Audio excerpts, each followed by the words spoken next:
నమస్తే, welcome to special drive. నా పేరు వెన్నెల. ఇక డీటెయిల్స్ చూస్తే జూబ్లీ హిల్స్ ఉప ఎన్నికల్లో అధికార కాంగ్రెస్ పార్టీకి ఓటర్లు పట్టం కట్టనున్నట్లు ఎగ్జిట్ పోల్స్ సర్వేలు తేల్చాయి. కాంగ్రెస్ అభ్యర్థి నవీన్ యాదవ్ 6 నుంచి 8% ఓట్ల ఆధిక్యంతో బీఆర్ఎస్ అభ్యర్థిపై విజయం సాధించే అవకాశం ఉన్నట్లు పేర్కొన్నాయి. ఇక నిన్న సాయంత్రం 6 గంటలకు పోలింగ్ ముగియగానే పలు సర్వే సంస్థలు ఎగ్జిట్ పోల్స్ వివరాలను వెల్లడించాయి. దాదాపు అన్ని సంస్థలు కాంగ్రెస్ కే చేకూర్చాయి. ప్రముఖ సర్వే సంస్థ ఆరా కాంగ్రెస్ పార్టీకి 47.49% ఓట్లు పోలైనట్లు తెలిపింది. ఇక బీఆర్ఎస్ కు 39.25% ఓట్లు పోలైనట్లు పేర్కొంది. ఇక బీజేపీకి 9.31%, ఇతరులకు 3.95% ఓట్లు పోలైనట్లు వెల్లడించింది.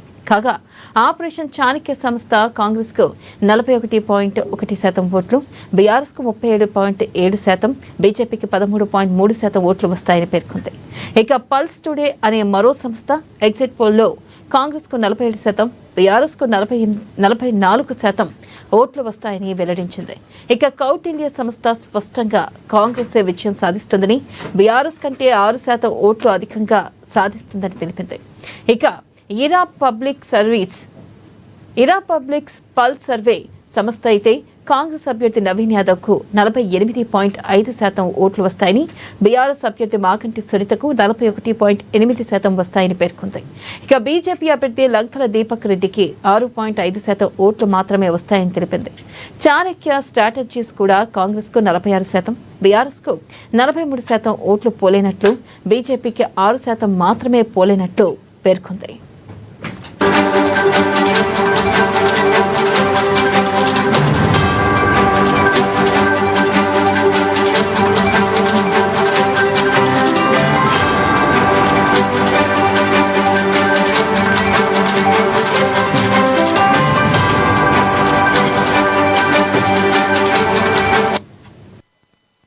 కాంగ్రెస్ 48.31%, బీఆర్ఎస్ 43.18%, బీజేపీ 5.84% ఓట్లు వస్తాయని హెచ్ఎంఆర్ సర్వే తెలిపింది. అయితే మిషన్ చాణక్య సంస్థ ఒక్కటే బీఆర్ఎస్ 1% ఓట్ల తేడాతో అధికార కాంగ్రెస్ పై విజయం సాధిస్తుందని పేర్కొంది. ఇక బీఆర్ఎస్ కు 41.60% ఓటు వస్తాయని, కాంగ్రెస్ కు 39.43% ఓట్లు, బీజేపీకి 18.97% మాత్రమే వస్తాయని తెలిపింది. వాస్తవానికి మొదట్లో కొన్ని సంస్థలు నిర్వహించిన సర్వేలో బీఆర్ఎస్ కు ఆధిక్యం ఉంటుందని తేలగా మరికొన్ని సంస్థలు కాంగ్రెస్ ది పైచేయి అవుతుందని పేర్కొన్నాయి. అయితే పోలింగ్ కు 2 రోజుల ముందు పరిస్థితులు మారిపోయాయని సర్వే సంస్థలు అంచనాకు వచ్చాయి. ఇక దీనిపై మరింత సమాచారాన్ని మా ప్రతినిధి హరీష్ లైవ్ ద్వారా అందిస్తారు. హరీష్, చెప్పండి, మనం కనుక చూసుకున్నట్టయితే ఇటు ఎగ్జిట్ పోల్స్ కూడా మొదటి నుంచి కూడా బీఆర్ఎస్ గెలుస్తుంది అంటూ కూడా ఎన్నికల ముందు చెప్పడం జరిగింది. ఆ తర్వాత ఇప్పుడు చూస్తే దాదాపు అన్ని ఎగ్జిట్ పోల్స్ ఒక్కటి మినహా మిగతా అన్ని ఎగ్జిట్ పోల్స్ కూడా కాంగ్రెస్ పై చేయి సాధిస్తుంది అంటూ కూడా చెప్పడం జరిగింది. ఈ నేపథ్యంలో ఈ ఎగ్జిట్ పోల్స్ ఎంతవరకు నిజమయ్యే అవకాశం ఉన్నాయంటారు? అప్డేట్స్ ఏంటి?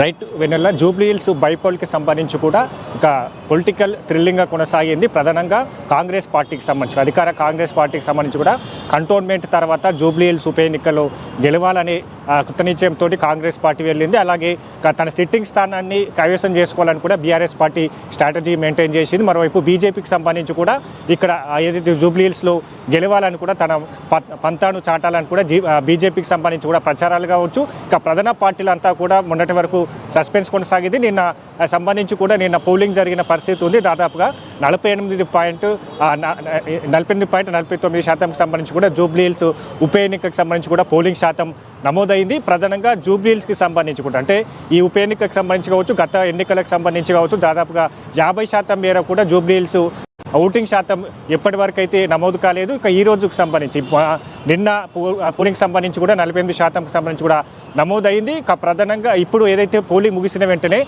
మొత్తంగా కాంగ్రెస్ పార్టీకి సంబంధించి కూడా ఎగ్జిట్ పోల్స్ చూపిస్తూ ఉన్నాయి. కాంగ్రెస్ పార్టీ అభ్యర్థికి సంబంధించి కూడా నవీన్ యాదవ్ గెలుపు ఖాయమంటూ కూడా పలు ఎగ్జిట్ పోల్ సంబంధించి కూడా సంస్థలు నిన్న ప్రకటించాయి. దాదాపుగా 6 నుంచి 8% ఓటింగ్ శాతంతో నవీన్ యాదవ్ గెలవబోతున్నట్టుగా కూడా పలు ఆ సంస్థలంతా కూడా నిన్న ఏదైతే ఎగ్జిట్ పోల్స్ రిలీజ్ చేయడం జరిగింది. దాంతోపాటుగా ముఖ్యంగా ఏదైతే ఈ 2 రోజుల స్ట్రాటజీకి సంబంధించి కాంగ్రెస్ పార్టీ సంబంధించి ప్రధానంగా పలు ఎగ్జిట్ పోల్ సంస్థలకు సంబంధించి కూడా నవీన్ యాదవ్ సామాజిక సేవ కార్యక్రమాలు కావచ్చు, అక్కడ స్థానికంగా ఉన్న ఆయనకు సంబంధించి చేసిన కార్యక్రమాలు కావచ్చు, కాంగ్రెస్ పార్టీకి సంబంధించి కూడా ఆ పథకాల అమలు తీరు కావచ్చు, 6 గ్యారెంటీల్లోనూ కూడా పలు పథకాలకు సంబంధించి కూడా అమలు చేసింది. వాటన్నిటిని కూడా ఇంటింటికి చేరవేస్తూ ప్రచారాలు నిర్వహించింది. 2 రోజులకు సంబంధించి కూడా పూర్తి స్థాయిలో స్ట్రాటజీ మారినట్టుగా కూడా పలు ఎగ్జిట్ పోల్ సంస్థలకు సంబంధించి కూడా ప్రకటన చేశాయి.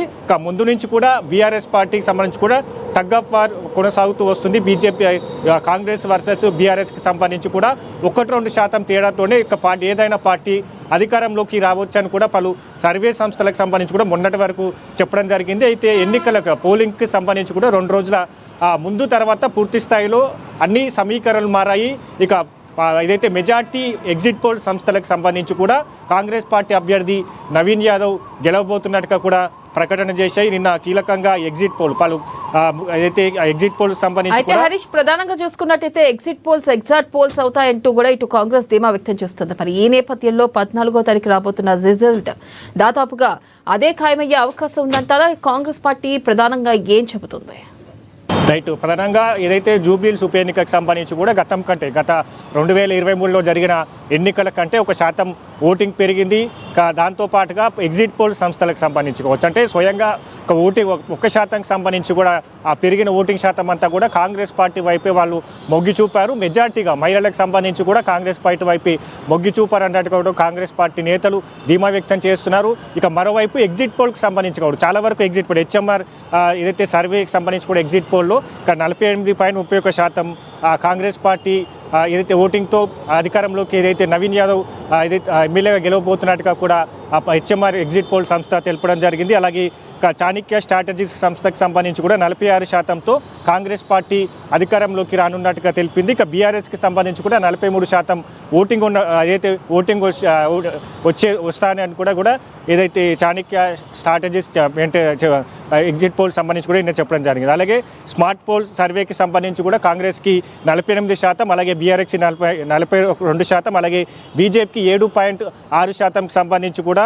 ఇక ఓటింగ్ పడతా ఉంటుంది. కాంగ్రెస్ పార్టీ అభ్యర్థి నవీన్ యాదవ్ గెలవబోతున్నట్టుగా కూడా ఏదైతే స్మార్ట్ పోల్ సర్వే సంస్థ తెలపడం జరిగింది. దాంతోపాటుగా పీపుల్స్ పల్స్కి సంబంధించి కూడా 48%తో కాంగ్రెస్ పార్టీ అభ్యర్థి నవీన్ యాదవ్ గెలబోతున్నట్టుగా కూడా exit poll people's survey exit poll సంస్థ కూడా తెలపడం జరిగింది. దాంతోపాటుగా ఇక పలు ప్రధానమైన ఏదైతే ఎగ్జిట్ పోల్కి సంబంధించి కావచ్చు హెచ్ఎంఆర్, అలాగే నాగన్న సర్వే, స్మార్ట్ పోల్, దాంతోపాటుగా ఇక మిషన్ చాణక్యకి సంబంధించిన ఎగ్జిట్ పోల్ సంస్థ కావచ్చు, వీటన్నిటికి సంబంధించి కూడా కాంగ్రెస్ పార్టీ 6-8% ఓటింగ్తో ఏదైతే నవీన్ యాదవ్ గెలవబోతున్నట్టుగా కూడా నిన్న ఎగ్జిట్ పోల్ సంస్థలకు సంబంధించి కూడా తెలపడం జరిగింది. దాంతోపాటుగా ఇక ఏదైతే పబ్లిక్ పల్స్ సర్వే సంస్థకు సంబంధించి కూడా నవీన్ యాదవ్కి 48.5% ఓటింగ్తో ఆయన ఏదైతే అధికారం గెలవబోతున్నట్టుగా కూడా చెప్పడం జరిగింది. దాంతోపాటుగా ఇక మిగతా కొన్ని సంస్థలకు సంబంధించి ఇక హెచ్ఎంఆర్ సంస్థ కావచ్చు, మిషన్ చాణక్య సంస్థ కావచ్చు, అలాగే